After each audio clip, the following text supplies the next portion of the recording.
Elara bought the Victorian house on Willow Hill for 2 reasons.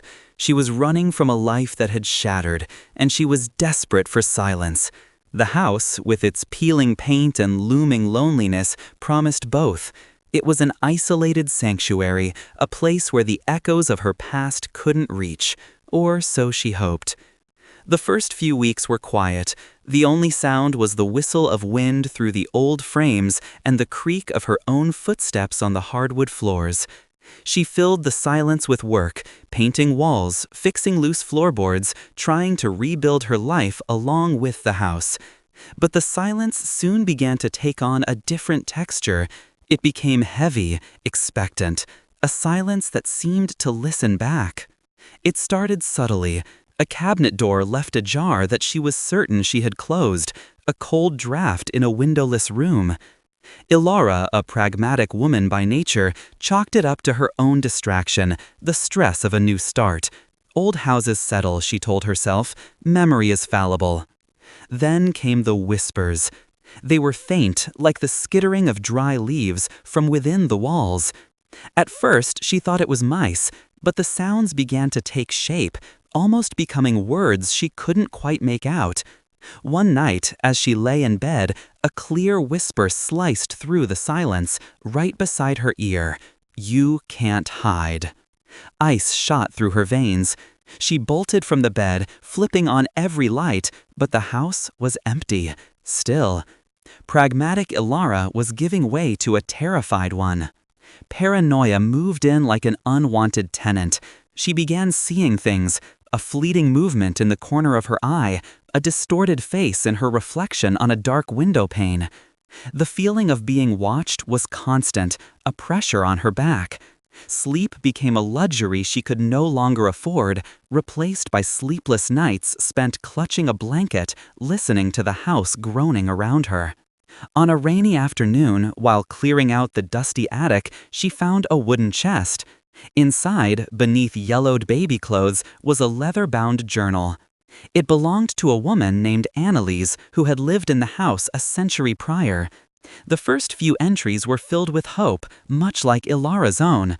But Annalise's script grew more and more frantic as the pages turned. Annalise wrote of a shadow presence, of whispers that called her a liar, of seeing a woman who looked just like her, but with empty eyes and a cruel smile. The final entry was chilling. "She made me do it. The woman in the mirror. She is coming for me now. She wears my face." The journal was a terrifying validation. Elara wasn't going mad. The house was haunted. Fear morphed into a strange kind of comfort. She had a tangible entity, a ghost. The entity grew bolder. Her belongings were moved. Photos from her old life were turned to face the wall. One morning, she found a message scratched into the bathroom mirror, the steam from her shower revealing the words, "Killer." That was the last straw. It crossed a line, touching the deepest, darkest nerve of her guilt, the very thing that drove her to this house in the first place. The accident, the rain, the blinding headlights, a life lost that she felt responsible for. How could this thing possibly know? Determined to fight back, Elara bought cameras. She set them up in every corner of the house, the living room, the hallway, her bedroom. She needed proof. She needed to show someone, anyone, that she wasn't imagining this. She needed to see the face of her tormentor.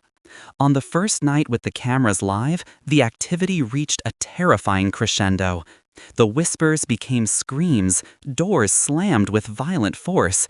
In the living room, Elara cowered on the sofa as books flew from the shelves one by one, crashing around her. She screamed at the presence, daring it to show itself. "Leave me alone!"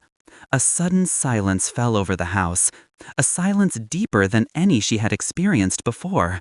Trembling, she waited. Then, from the hallway, she heard a soft crying. The sound was familiar, painful. It was the sound of her own weeping. With her heart hammering against her ribs, she followed the sound to the full-length mirror at the end of the hall. Her reflection stared back at her. But something was wrong.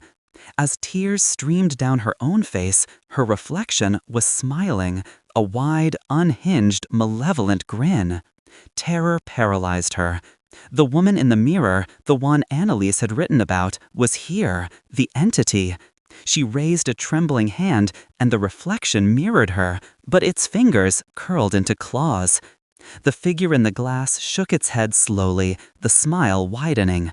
Killer, its mouth formed, soundlessly. With a scream of raw terror, Elara grabbed a nearby vase and hurled it at the mirror. The glass shattered into 1,000 pieces, breaking the sinister image.